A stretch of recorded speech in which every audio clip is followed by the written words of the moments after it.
Mara had always loved her little apartment. Tucked on the edge of the city, it was quiet, cozy, and perfect for someone who valued her solitude. She spent her evenings with a book or her favorite show, her windows cracked open to let in the cool night air. It started small, like most things do. A faint prickling at the back of her neck when she was home alone. The feeling of being observed. She chalked it up to paranoia. After all, she worked long hours, and stress could make anyone jumpy. But soon, the signs became harder to ignore. One night, as she washed dishes, her phone buzzed on the counter. A message from an unknown number. "Nice dress.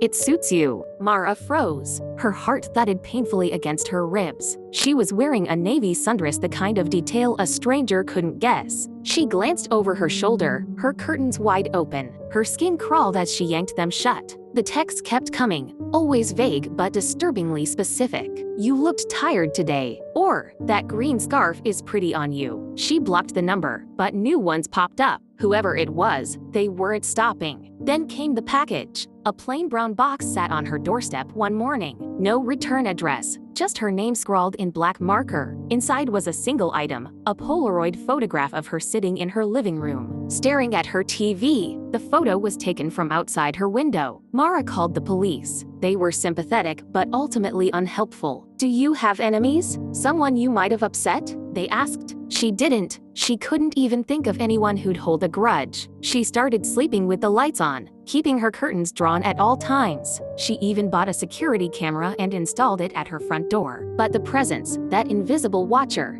never left her. One night, unable to sleep, she scrolled through the security footage from earlier that day. It showed nothing unusual: delivery drivers, neighbors passing by. But as the footage played on, her blood ran cold. At 2:33 a.m., the camera caught movement. A figure emerged from the shadows, their face obscured by a hoodie. They approached her door, crouched, and leaned close to the lens. The screen filled with static for a moment before clearing. The figure was gone. Panicking, Mara checked her locks and scanned every corner of her apartment. Nothing seemed out of place, but the paranoia clawed at her like a living thing. The next morning, she found another package on her doorstep. This time, it contained no photo, just a single sheet of paper with a message written in large, messy letters. "You shouldn't have installed the camera." She didn't stay to pack her things. Mara fled that very night, leaving behind everything she owned. The police never found the stalker, and Mara never returned to her apartment. But sometimes in her new home, she feels it again, that prickle on the back of her neck, that familiar sense of being watched. Because some shadows never stop following you.